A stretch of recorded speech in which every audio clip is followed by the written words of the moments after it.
ministro do Tribunal Superior Eleitoral, Luiz Fux, afirmou que a Corte pode reavaliar a possibilidade de políticos condenados em segunda instância, os chamados fichas sujas, enquadrados na lei da ficha limpa, conseguirem disputar as eleições com base em decisões liminares. Essa possibilidade é prevista em alguns casos pela própria lei. Vamos entender isso? Conversando aqui no nosso Papo Político com o advogado, especialista na área eleitoral, Dr. Diogo Crossara. Dr. Diogo, bom dia. Bom dia, Luiz. Bom dia a todos os ouvintes da CBN Goiânia. Dr. Diogo, aí cabe a interpretação com relação à lei da ficha limpa ou não? Qual a opinião do senhor? Não, Luiz, aí teria que revogar a lei.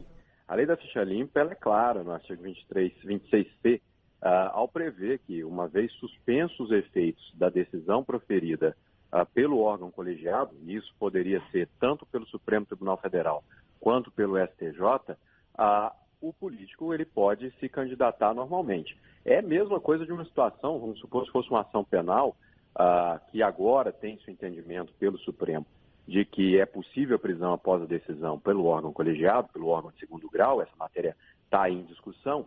Se ele obtiver uma liminar para suspender os efeitos dessa condenação, ou mesmo um habeas corpus, ele vai ficar sem ser preso. Da mesma forma, aquele que obtiver uma decisão liminar, ele pode ser candidato. Segue uma mesma lógica e isso está previsto no texto legal. Está se querendo ir além do que diz o texto da lei da ficha limpa, da lei complementar 64/90. Bom, fica uma pergunta então. O tribunal pode fazer essa alteração? Pelo que o senhor disse, está claro na lei, o que disse a lei, pelo menos o senhor deixou de forma bem clara. O TSE pode alterar essa parte ou não? No meu entender, não. Até porque o Supremo Tribunal Federal já analisou a constitucionalidade por íntegra da lei da ficha limpa. E o relator lá no Supremo, quando foi analisada a constitucionalidade da lei da ficha limpa, foi o próprio ministro Luiz Fux. Então, eles mesmos já entenderam lá atrás, em 2010, que ela era totalmente constitucional. Era constitucional na época e quando os defensores da lei da ficha limpa vieram para tentar aumentar as causas de inelegibilidade. Foi essa a interpretação que foi dada na época. Mas esse dispositivo também já foi analisado. Então, eu não vejo como o Tribunal Superior Eleitoral, dentro de um exercício lógico de direito, nós estamos passando por um momento em que o Supremo tem feito algumas interpretações da Constituição de forma distinta do próprio texto constitucional, do próprio texto legal. O Supremo tem aplicado princípios à frente daquilo que é lei, ou seja, eu digo que é imoral isso e defendo que a moralidade administrativa deve se sobrepor ao texto legal.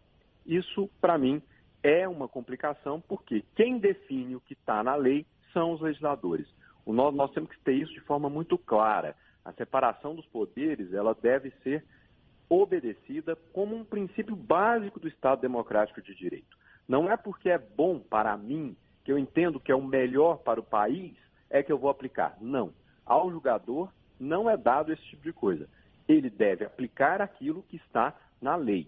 E a lei que está vigindo no Brasil nesse momento prevê que, uma vez obtida essa suspensão, e essa suspensão, Luiz, não é simples, não é todo candidato que vai conseguir essa suspensão.